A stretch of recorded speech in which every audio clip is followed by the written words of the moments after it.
Hello and welcome to Inside Music, episode number 110. I'm your host, James Shotwell, and this is my show coming to you currently from my office in Minneapolis, Minnesota. Believe it or not, I woke up and saw snow falling outside this morning. Snow! On April 27th, of all times. The world is a weird place, and I am not comfortable with it. Anyways, on this episode, I'm chatting with Cory Lockwood, vocalist for the band A Lot Like Birds. Fans of alternative rock are likely already familiar with that name, but for those of you who have yet to discover A Lot Like Birds, just picture a rock band unafraid to push themselves and their audience with each new release. That is what has served as a cornerstone for A Lot Like Birds from the very beginning and made them a band worth investing in, which is still true with their new record, Divisi, which I've been able to spend a few weeks with. Cory and I chat largely about the 4 years that have passed since A Lot Like Birds last released an album and all the changes that have occurred in that time. Divisi, for example, is the first record where Cory handles lead vocal duties, and that plays a large factor into our conversation. Really, though, this episode is about perseverance and finding a way to live with yourself. A Lot Like Birds have learned what so many artists never do, and that is the simple fact that success starts with personal satisfaction. You can rest assured that if A Lot Like Birds are releasing something, it is because it is the best they could create and they absolutely love it. Their passion breeds their fans' passion, and that's how it should always be.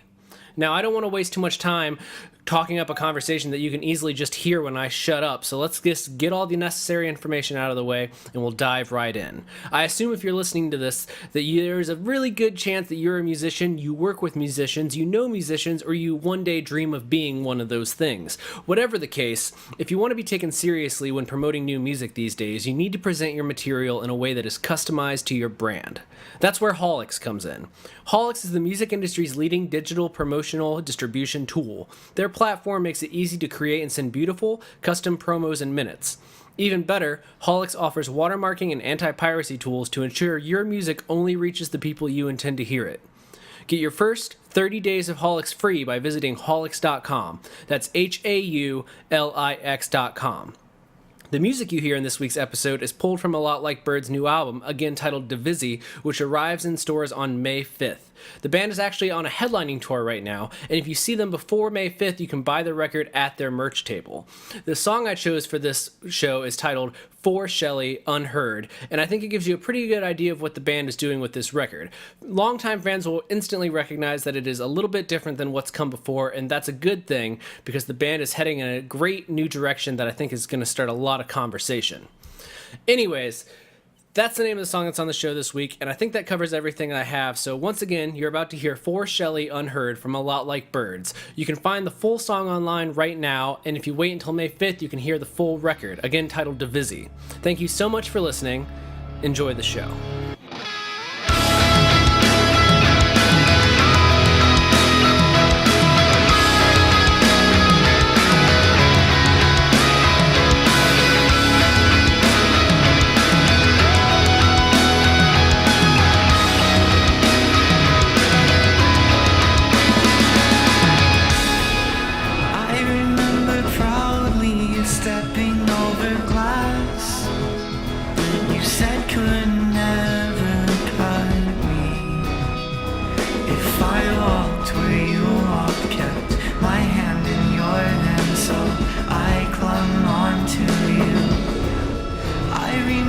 Soundly leaping over rocks that you promised I would never trip on.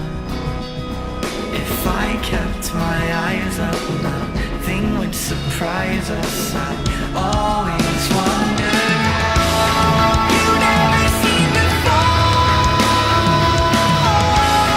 You never seem to be out of place. Where are you guys at today?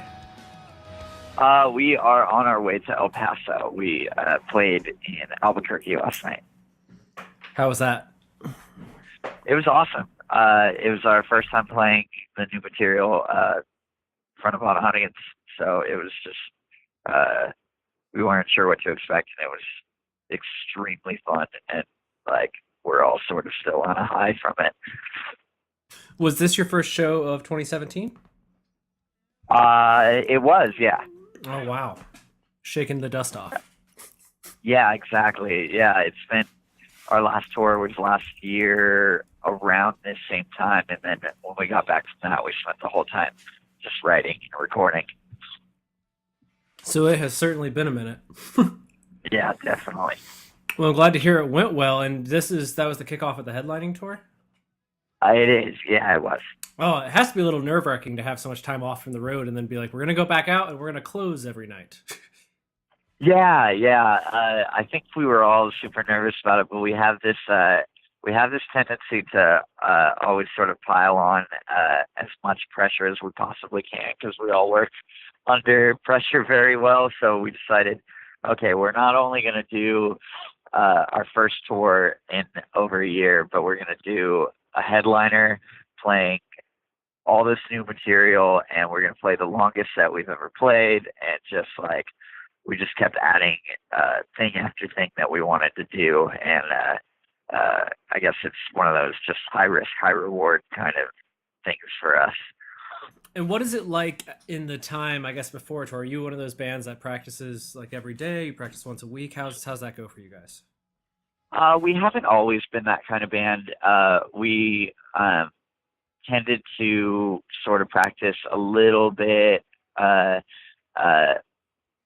when tours were upcoming. We practiced like maybe twice a week for maybe a month and a half prior to the tour, because we would always sort of play a lot of the same songs, and so we felt like we had a lot of it down.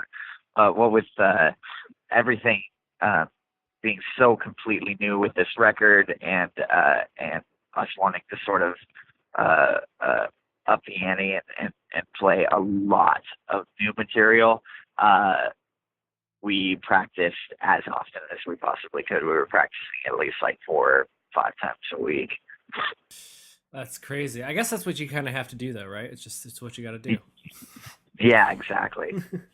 So how much of the new material are you bringing out on this tour? You said you got to play it for the first time last night. I was curious. I mean, it's been so long. I'm sure it's like that balance of people want to hear the old stuff, but you have all this new stuff. Yeah. So I don't know how much we want people to know, because I know it's going to get out eventually, but we're actually playing Divisi in its entirety. So the set is the entire album from start to finish, and then we've been closing with some older material. I like that. And I've been able to spend a lot of time with the record already, so I know what people are walking into, but for those that have no idea, that's got to be kind of exciting to see them put it together. Yeah, and that was part of our desire, was just, we built this record as a whole and we want it to be experienced as a whole. And so instead of just picking a select few songs, we were like, we want to just have this be the entire experience. It was just the whole album start to finish. So and it was really interesting doing it last night, because obviously the album doesn't come out until the 5th, and so outside of the singles, all of this material was never heard before. And so it was a little nerve-wracking, but people's response was so positive. So it just was like an affirmation that, like, okay, I'm glad we did this. I'm glad we decided to take this risk. Yeah, that means you guys are doing like close to 40 minutes of music people probably have never heard before. Most people. Exactly. Yeah. I like that. I mean, to me, that's exciting, because you kind of get into the habit of expecting a band to do, the 8 songs that you know, and then 3 that you might not know as well. Yeah, and even with the older material too, we decided to play some of the deeper tracks off of Conversation Piece, No Place, not really stick to just the singles too. We sort of wanted to have this all be like, hey, this is stuff we've never done before. We're playing a song on this tour from Conversation Piece that we haven't played for, I think, like 7 years. Well, I think that's smart. I mean, at this point in your career, you guys are almost entering like phase 2 of the band, and you kind of have to separate yourselves. Right. Yeah. Yeah. And we can never just put like our past records or anything in the past.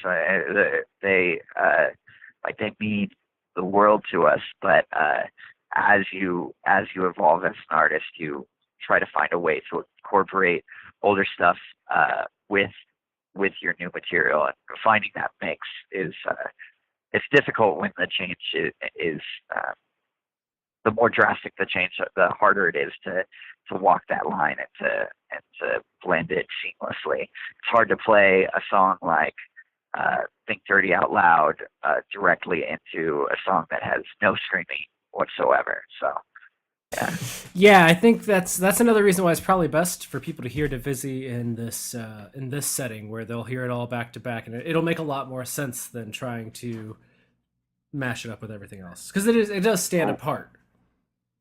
Right, exactly. Now I mean, we'll get into the obvious reasons why the album sounds different, but when did you actually start? So like, give me the timeline, because last record 2013. What's the timeline to like starting this album? So we came home after touring No Place pretty extensively, and everybody sort of diverged and started working on separate things. There were CM records. I was working on Suffer. Michael worked on Alone, and we've always sort of had in between each record sort of a longer resting period, I think, than most bands. The same was with Conversation Piece. After we came out with that, we didn't even touch the idea of writing songs for No Place until about 6 months before we went into the studio. And so this time around, it was the same sort of thing. It was a long resting period, and then when we got together, I want to say that was, we started trying out new material maybe like, oh my God, I'm so bad at timelines, a year and a half ago or so. And we tried a series of different things. We tried writing really frantic songs. We tried writing softer material, and we were just sort of like throwing everything at the wall and seeing what sticks.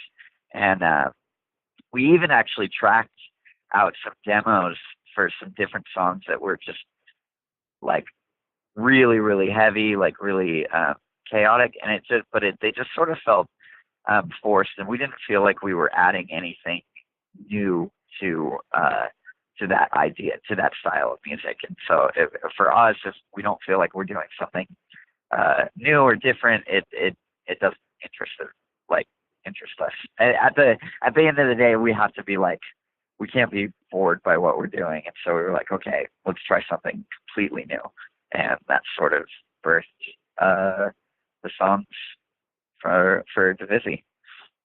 Yeah, you guys have also kind of, I guess your fans largely view your band as a group that every time you come out with something new, they're expecting you to kind of reinvent the wheel. So you have to really keep upping the ante. Right, exactly. Yeah. And we're definitely like, we feel that pressure, but I think we put more of that pressure on ourselves than anyone. So I think sometimes we can forget that too. I think that's actually what's so surprising and such a strange element of writing music and realizing that you have an audience, is that we have our own expectations, and seeing how those expectations match up against what fans and listeners want to hear. And a lot of the time we're on the same page, and sometimes where it's more like, oh, you like, we were shocked by the idea that like, oh, you would want us to rewrite Conversation Piece. Like that was like 5-6 years ago. Like, I don't think we could possibly go back to something like that. But yeah, there's that bit about, you kind of touched on this earlier, but you want to catch your fans off guard, but there's also, I guess you have to find kind of hope, or at least take comfort in the idea that because they're expecting the unexpected, a part of you can hopefully do whatever you want, and there'll be somebody that's at least willing to give it a chance. Yeah. I think we've always been that side of anticipating how our material is going to be viewed or received has always been sort of such an afterthought for us that it's probably like a big fault in for us, but we're so honed in on what we think about the material. So it's always very new to hear people's reactions.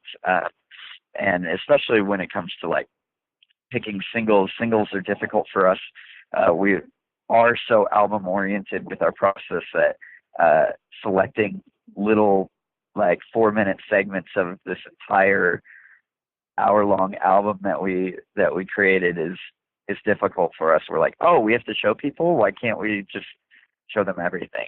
And instead, we agonize over trying to pick what songs. So this time around, I think we picked songs that just sort of showcase how different it can be. But I think when people hear the album, they'll definitely recognize A Lot Like Birds' sound in it, and it'll be more familiar. Yeah, sometimes I think it's almost like a band such as A Lot Like Birds, where you guys do make these albums that really need to be heard as one big piece, that they would almost work better with like a trailer, like a movie trailer, than they would like a single. You know, just give me like a bunch of clips slapped together in a 3.5-minute chunk or something. You know, just give me the feel is all I need. I don't need like just a single. Yeah. I'm almost jealous of the whole like Beyonce approach and just drop the whole album out of nowhere. Don't hint at it at all. But in hindsight, I don't know. You know, plus, I don't know if that would have. Yeah, it is always a question. But I guess if you do it the Beyonce way, then you don't have to pick a single. You just kind of sit back and watch what people Exactly. like. Exactly. And let your fans decide what other people will like. That was such a thing for us too. Like with the other albums, we sort of knew like, oh, hey, like let's throw this song out there as a single. It's, you know, it's high energy, like blah blah blah. It's catchy, etc., etc. But like Divisi seems to run a wider range of different types of songs than our prior albums, and so we were like, I don't really know which song to like. There, like we could go any different number of ways, and so we actually just sort of like workshopped the songs to audiences, which we'd never done before. We're like, okay, we're just gonna like show this to as many people as we can and see what people resonated the most with. And so that's how we picked our singles this time around, was just, hey, this one got this amount of tally marks, let's go with it. So we didn't some of our personal favorites weren't even picked as singles, which I think is cool. I think it's important to be able to have an album where it's not just all about a handful of songs. Everybody can find something in it that they enjoy. Yeah, plus now that, you know, since not every single is necessarily your personal favorite song, when some fan comes up to you at a show and is like, you know, my favorite track is actually blah, blah, blah, you can be like, oh, that's mine too. You can get that secret connection. Exactly. Yeah. Yeah, and that's always kind of happened with us too, with all of our records is, and one of the things I was talking about earlier is like, of our older material, we're not really playing, we're playing one single from our older material, but a lot of them are songs that just sort of became fan favorites over time. That people were like, hey, like, you know, I love such and such song and such song, but honestly, this one here is my favorite. And we're like, yeah, this is like our dark horse too. Like we feel really strongly about this album or about this song, but didn't know how it would do as a single. So it's cool. I like having that. Yeah, I mean, when I was younger, that would be something I would want, because then that means more than like a tweeter even, because they'll tell their friends that story forever. Be like, dude, do you know that this is his favorite song too? No, he told me. You know what I mean? Right. It's a whole thing now. So let me ask you this: you kind of talked about going through a whole bunch of different sounds to kind of find what this record was going to be. Was there one song that like you wrote it or you were working on it, you're like, this is it, this is what we're going to build the record around? I don't know. I think it's hard. Because we wrote the songs sort of one, whereas in the past we'd sort of written them in clusters. It'd be like, hey, like just gonna bust out like 3-4 songs this week, and we would write them, and they'd all feel somewhat connected to each other. Feel like just sort of like trying to think like No Place. It was easy to make as a concept album because like No Nature, Connector, and Recluse, it was like, oh, those are your fast, crazy time signature songs, and then No Nurture, Hand Over Mouth, and Cory Lockwood, those are your ballady type songs. And with this, we sort of did one song at a time, and each song just was we're like, okay, this one's like gonna be a completely different route than the last one.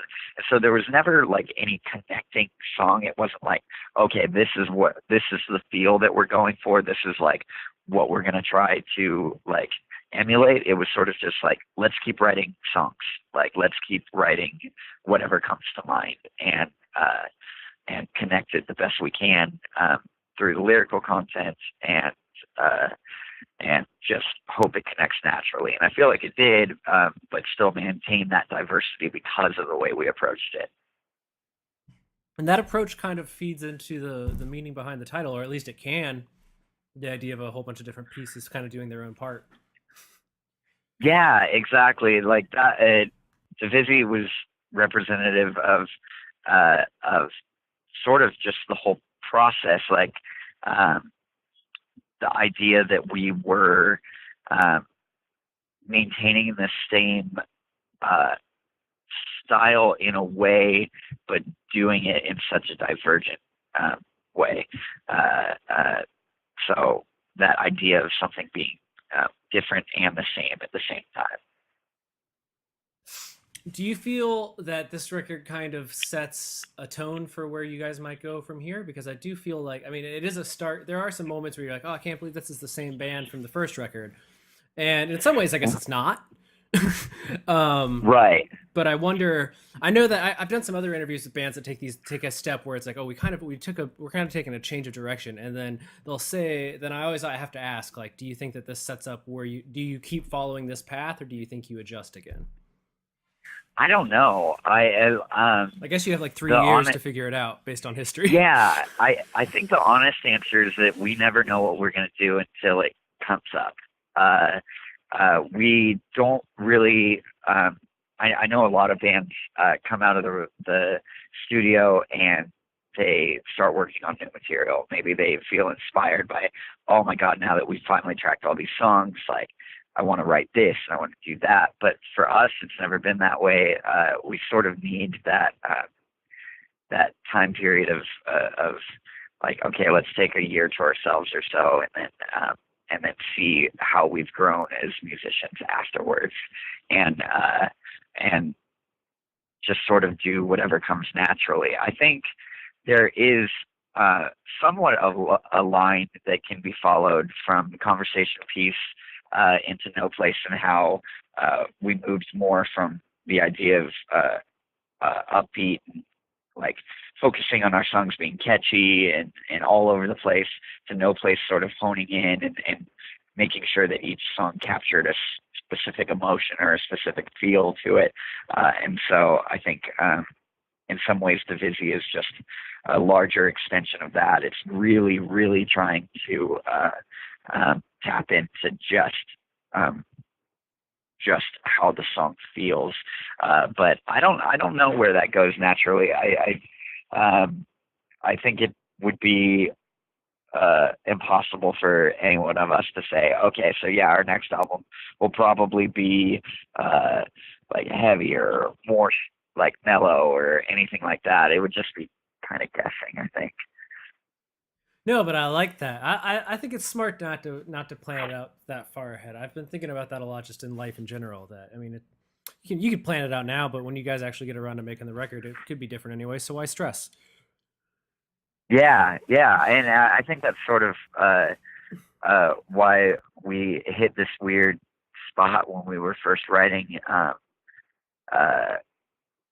material for this record, and we kept writing these chaotic songs and not understanding. We were like, why does this not feel like it's working? Why does this feel like a little more contrived than usual? And I think it was because in the back of our heads we sort of had this idea of like, oh, this is what is expected of us.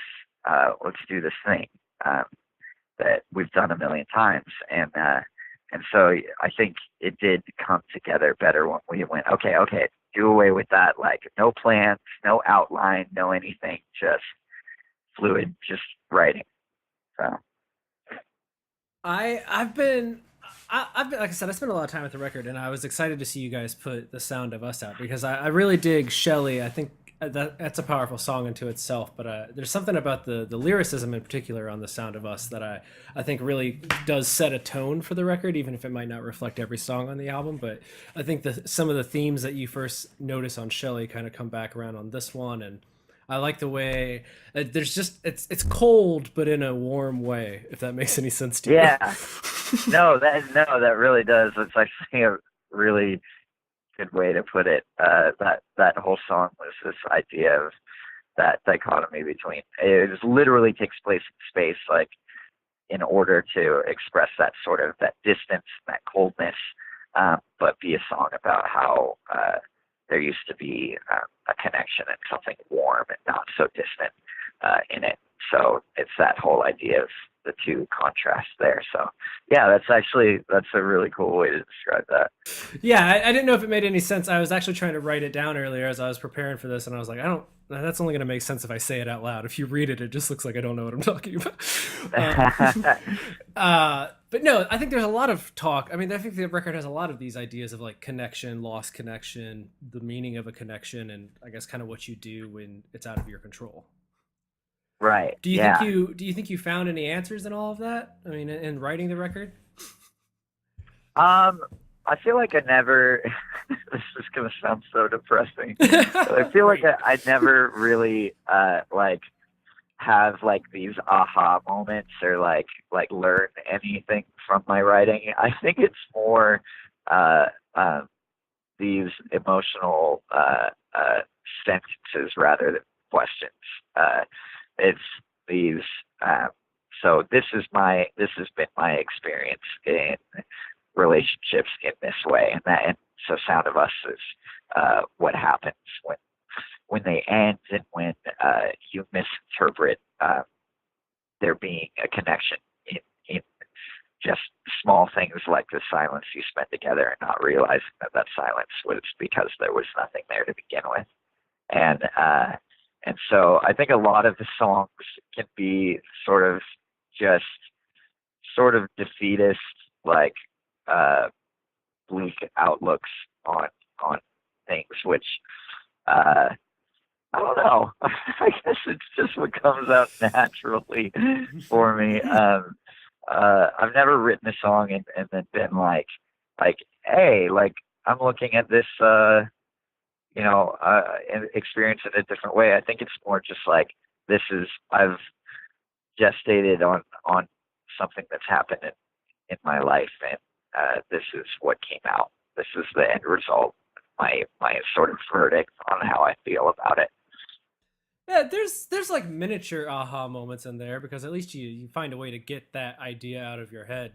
I mean, if that's not an aha moment in itself, I don't know what is. Just to be like, okay, yeah, I guess that's true. Yeah, I guess they happen in the writing process, but upon completion, like I guess that's the weird thing about songs is like once the song is written for me, I've put sort of a punctuation mark on it, and I've now settled. But when it's shown to an audience, it's interesting to see how people take these songs and how people go, hey, like I was going through a certain thing, and then I heard this song, and it made me realize this, or it made me feel this, or something.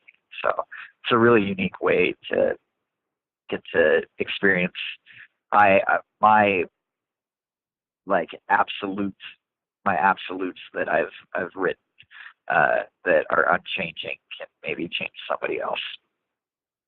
Well, I mean, that's always been one of my favorite parts about A Lot Like Birds in general is that there's a cryptic element to what's happening, even whether or not it's intentional. It's just how you express yourself. But as it translates through music, it hits, and like you said, everyone kind of takes their own version of it. So when in the fandom of A Lot Like Birds, it's real easy to get lost in like, what is this about, or what do you think that this is how this makes me feel, and then realizing that you're the only one who sees it that way. Right. Yeah. Yeah. And I've tried real hard over the years not to tell people like, oh no, that's wrong. Like, because I've had people who've approached me about certain songs and they're like absolutely certain, like, oh, this song is about like this song resonated with me a lot. Hey everyone, this is your host James Shotwell checking in. When I was talking with Cory, we actually had a little bit of a technical hiccup due to the fact the band was traveling through a mountainous area at the time, so it got cut off. But don't worry, he and I reconnected, and you're about to hear the end of our conversation. So we're going to pick up basically right where we left off, but I just wanted to throw in a quick apology for the error, and yeah, here's Cory again. Hey, I think I went through no service area. That's fine. Don't worry about it. Don't worry about it. We'll catch up. We only had a few more things to go over, anyways. Cool. Yeah, I think you're just telling me about people thinking they understand a song and you having to resist being like, no. Yeah. I never want to just be like, no. This is exactly what it's about. So I mean, I hate looking up song meanings sometimes too, because I hate thinking that I know what something's about, and then I'm like, oh, yeah, I was completely off, and now I can't listen to that song in the same way. Oh, but, yeah. No, absolutely. And especially, and again, in your case where you aren't necessarily providing definitive answers, there is a part of you that has to be like, well, I mean, I guess I didn't tell you one thing or another. So that's how you interpret what I said. I always find that like, even when I'm just talking to like my wife, you know, I have a conversation and I'll be trying to explain to her how I think I feel about something. Halfway through, she'll be like, it seems like you really feel this way, or it seems like you're really upset about this. And in those moments, and you're so certain that you do know what something is about, someone can come across and you'd be like, oh, I guess maybe I don't understand myself sometimes.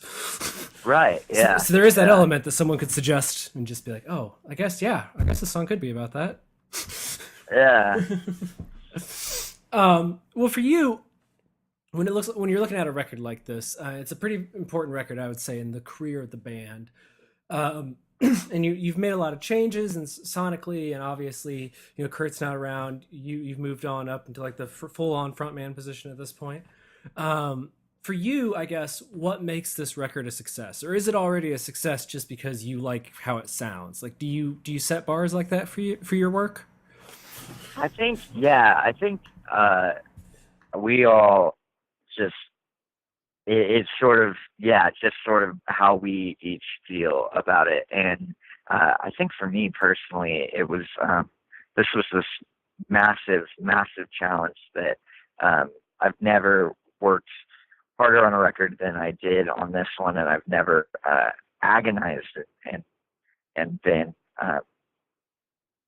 pressured, just by pressuring myself. Like I screaming, I've done enough like for so long that I there's a comfort level there that it's easy to just stay inside of, and singing is this completely brand new world for me, and I just wanted to try it in as many different ways as I can, and so it was an ambitious project, and I think just simply in the completion of it alone, I can be proud. And then on top of that, after having completed it and hearing back from my peers that I've shown it to, and other musicians that I respect so much, and having them say, hey, this is like the pinnacle, like this so far is like the best thing you guys have ever put out.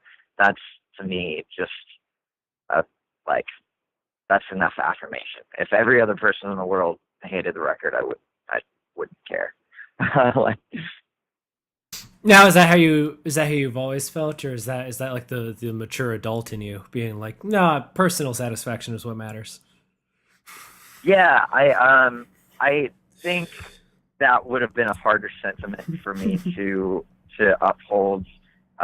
Probably, I think if No Place had been received in any way less than I expected, I think it would have been harder for me to take simply because it was more in my comfort zone. It was like I know I can do this thing. I know I can write these lyrics. I know I can scream these parts. Like, I would be surprised if somebody thought that I fell flat on my face with this. But here I took a lot more risk, and so I think that I can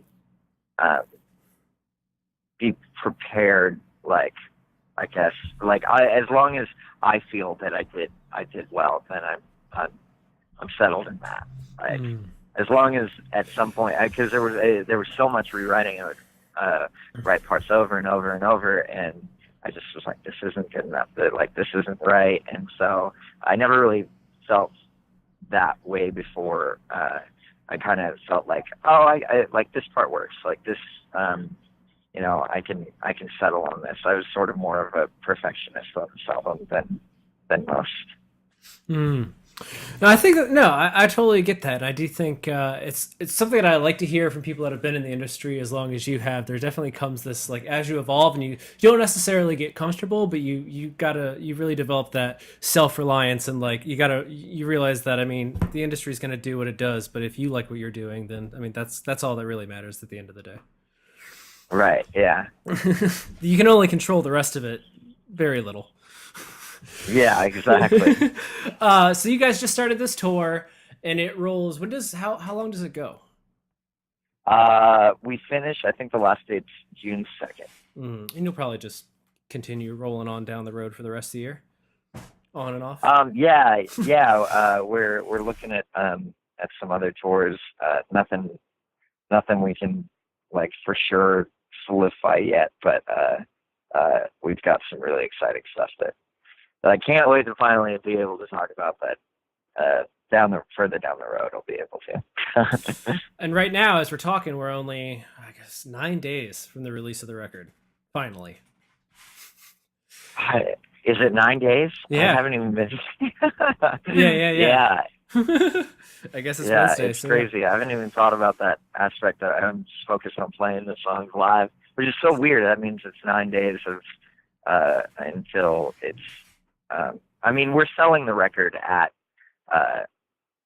these shows anyway. So if people come now, if they come tonight to El Paso, they'll be able to get the record like 9 days before anybody. But still, it's like nobody has the time to like sit in their car and listen to the record and then be able to sing along at these shows. So we're playing, like I said, to just people who've never ever heard these songs before. Well, if people are listening to this before the release date of the record, they should get out and experience these songs. I mean, if you have a chance to hear the album early, because I'm sure that you guys will do an early album premiere with some website or something. It's a pretty classic marketing move these days. Yeah. I think people should just come to the show and experience it live, because I haven't gotten to do that, but having spent like a month with the record, I do think that it's probably best first experienced in a live setting. Yeah, I think it might be like an extremely unique opportunity. I've never ever seen a band. Well, I've seen like new songs performed live before I've heard them, but I've never seen like, okay, I can experience this whole album and then finally get to listen to it on record. So I also think definitely different. I think it'll make the transition from, I guess, the previous records to what happens on how this record plays a lot easier for some people too. Just because I feel like when they see the energy and such that goes into performing the album, anything that sonically sounds different, they might not care as much about. You know, they might not find gripe with it. Yeah, that's a huge thing. Is that we still I think it's impossible for our band to change in a live aspect. We just are the same bands that we've always been live. So these songs have that energy. Even if the screaming's not there, there's these just we're just us, and we're just playing raw and just getting in people's faces and doing that. So yeah. Well, man, I really appreciate you taking the time to talk to me. Like I said, I've really enjoyed the record. Actually, I wrote the review in the new issue of Substream that'll be coming out soon, and I've been fortunate. I felt very fortunate to be able to spend as much time with it already as I have, and I can't wait for you to get to Minneapolis. Not on this tour, unfortunately, but hopefully one of the subsequent ones, and see you perform. Yeah. Awesome. Yeah, thank you so much. No problem, man. You have safe travels, and I will hopefully see you a little bit later this year. Cool. Yeah, hopefully. Hey, man. Yep. Bye.